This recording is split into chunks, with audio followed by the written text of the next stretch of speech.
added that to our portfolio of coins. And one of the interesting things about Tether is that it's actually pegged to the US dollar. And so it doesn't have the volatility problem. So from a merchant processing standpoint, I think that's important. So I'm going to take a little bit different approach than maybe you've seen in the past, those that have seen me speak before. But I'm going to go into a little bit of the why I'm so much of a believer that we're at the very beginning of the third wave of revolution here. And the first wave being the internet, and these were the enabling technologies. In the early days, you had AOL providing access and content. You had Earthlink started providing access. And these are some of the early guys. And when Netscape browser came along, all of a sudden you have this big boom of websites and so forth. The next major event I point to is the smartphone revolution. And the reason I'm bringing these two up is these both are the enabling technologies that really put us where we are into the third wave. And I was into the smartphones very early on. So in, I think it was about 97 or so, we signed up as the first BlackBerry partner in the West. And for a number of years, we were way ahead of the curve. We were trying to build apps, and this is before the whole app revolution even was a thought. But in seeing that and realizing how early we are, it really tells me that we're still pretty early in the third wave, which I'm calling the blockchain revolution. And some of the things that are interesting is the millennial generation. If you look at them, they're firm believers that in the next 5 years, 50% of millennials believe that a tech startup will overhaul the need for a bank. All right, just pause on that for a second. They think that banks will be phased out because some tech startups, similar to an Uber, which is eliminating the need for taxis, or Airbnb, which is starting to impact the hotel market. So this is really the millennials' belief. And what makes it interesting is to really look at currency from a historic standpoint. You start to realize that in the early days, back when there was bartering systems, that they were fine for people that are like subsistence farmers and so forth. But it really, you couldn't build a society around a barter kind of system. So I'd say to most people that think of Bitcoin as, it's going to be this disruptive thing to the government, to the point where we're not going to need central banking and so forth. I just like to remind people that Bitcoin doesn't have a navy, so you're not going to actually overthrow the government with Bitcoin. So kind of get that out of your head and keep a realistic view of what it can and can't do and what it will and won't. So a lot of people, this is a popular slide that a lot of you have seen, talking about all of the other protocols for the internet. Everything from the early days of file transfer protocol to move files back and forth. SMTP was used to send email messages. And then people are pointing to the Bitcoin protocol as sort of the final piece of the puzzle. But I asked the question, is it really going to be Bitcoin or just some blockchain variant? So I think it's still too early to call. I think the invention's great, but Bitcoin has some problems, and those are some of the things I'm going to talk about today. So this is familiar territory, the token economy. What's interesting here is you look at how small the Bitcoin piece of the pie is down here. But look at other tokens, such as loyalty points, is about a $20 billion market. You've got air miles and coupons and all these other virtual forms of currency, if you will. And so this is familiar territory. But in my view of the world here, I think that we're going to start to encroach into things like air miles and coupons, and these kinds of systems all start to converge into something that's backed by a transparent currency.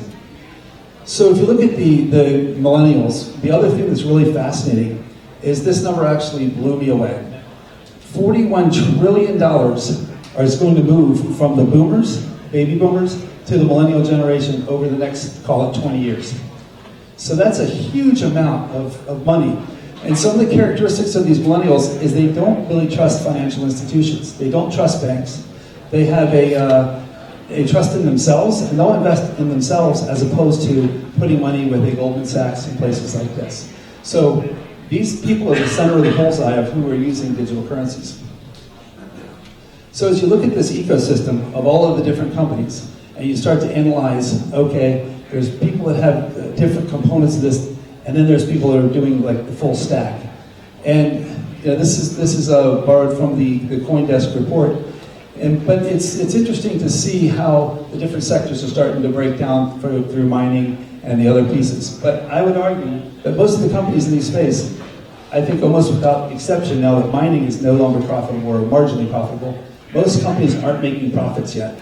So as the regulators come in and start to bark about regulation, we need to be pushing back and say, this market is so early that the companies aren't even making money yet you're going to try to put unnecessary regulation on an industry that's still just in its infancy.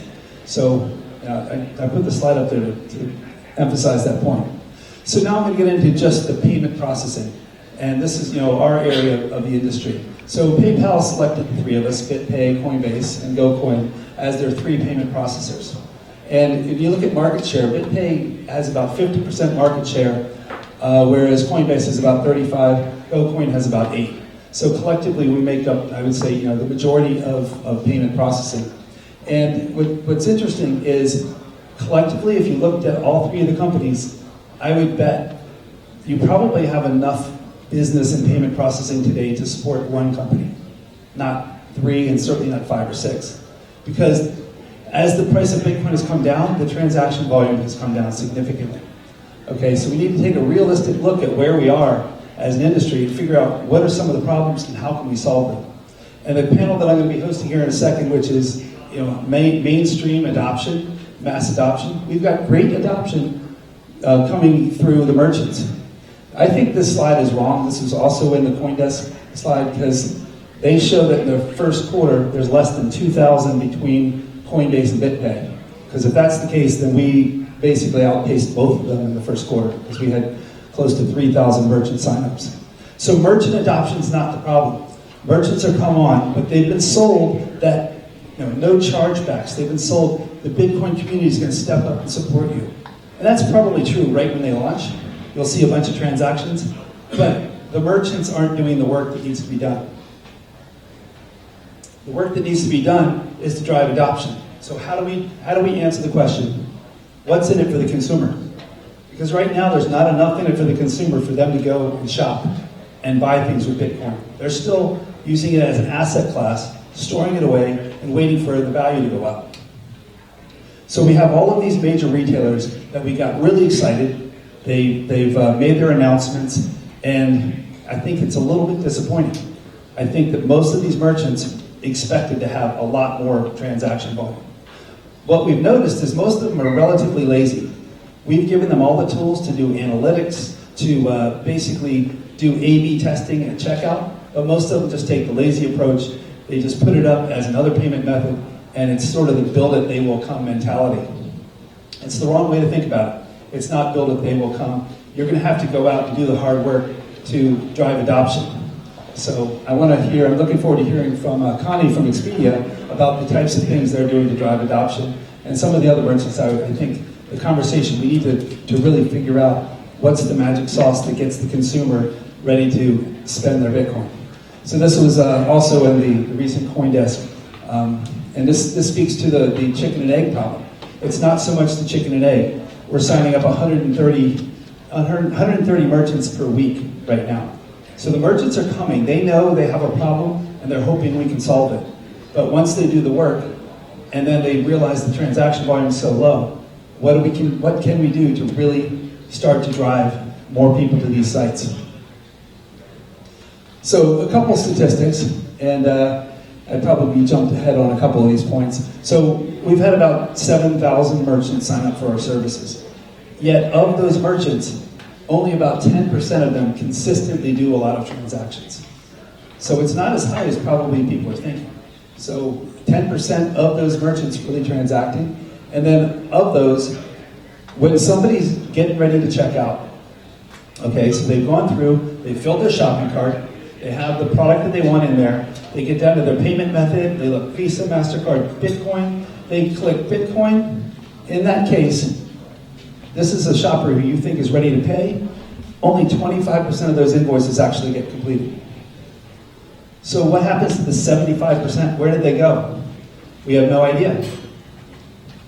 75% of the people that come to the site, fill the shopping cart, take the time to fill out all the shipping information. All of this is typically behind the payment. 75% of them go somewhere else. So I think we need to figure out where they go. Now, we do see some merchants that are as high as 80%, where people who get to the checkout will actually complete that checkout. So how do we take these use cases and fine tune it and figure out what's the magic that that site's doing that the other ones aren't? So I think analytics are going to be a very big area of interest. I think the consumer on-ramps is still a major problem. So how do we take those 75% who are, let's just call them Bitcoin curious, and turn them into Bitcoin users? So I think this also opens the door a little bit for altcoins. Some of the interesting aspects of Bitcoin, the 10-minute block time certainly causes some transactional challenges for merchant processing. The high volatility is a killer. I mean, there's no bigger impact to merchant processing than the price of Bitcoin. So people say Bitcoin price doesn't matter, but to us it really does. You know, it's very evident that when mining became less and less profitable and the miners started flooding the market with coins, that our transaction volume went way down. Okay, so the deflationary design really encourages people to hoard. So possibly, are there other coins that maybe are better? Is hopefully Tether or something like that another coin that has all the great properties of Bitcoin in terms of fraud protection and so forth that can maybe help solve this problem? And maybe we can get merchants to start settling in Tether as opposed to having us go through the banking systems and do expensive wiring. So most of you have seen what a transaction looks like, so this is sort of a standard slide deck. I think we're trying to make up some time, so it shows what the process looks like at checkout, and then there's more stuff in here that I think we could probably sort of skip past and get onto the panel. Wanted to make up some time. Or do you want me to take a couple questions? Sure, fire away. Any questions? Yeah, Michael. All right, so you mentioned the problem that there's not a strong enough incentive for consumers. We have figured that problem out. What is your idea there? What do you think we need? I've got about 5 of them, and all 5 of those are competing to which goes into the new plan B for GoCoin 2.0. But one thing that it's sort of, you think of, you either have the fight come to you or you go to the fight. I think our strategy is going to be that we're going to go to the fight. I think that we need to start driving consumer adoption. And as a payment processor, that's not typically your role. We're typically a business to business. But I think that one of the things we can do is start to help our merchants more than just giving them software tools. I think we need to actually train them how to train their users.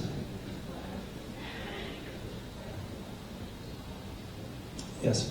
I mean, I have an issue, like, I do. I mean, Bitcoin's low right now, in my opinion. I don't want to spend it. I can spend it and buy some more, and then I have to worry about tax consequences. I mean, it's just a little difficult to me, it seems right now to use it. Yeah, so you have the tax consequences, you have the low price, you have a lot of factors that impact people's use of the coins. And those are all problems that need to be solved. And I think that the tools, we've been waiting for wallet tech to help solve the problem of the tax consequence and track your cost basis in there, but I really haven't seen anybody really solve that yet. And I know it's hard because you could end up getting Bitcoin from many different places.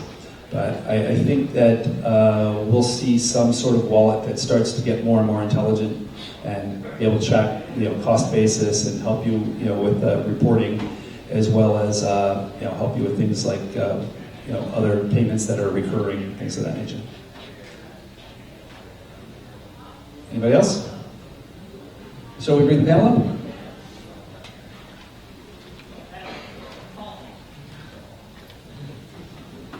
This is going to be fun. I've been waiting for this. Get some of these guys up here that are going to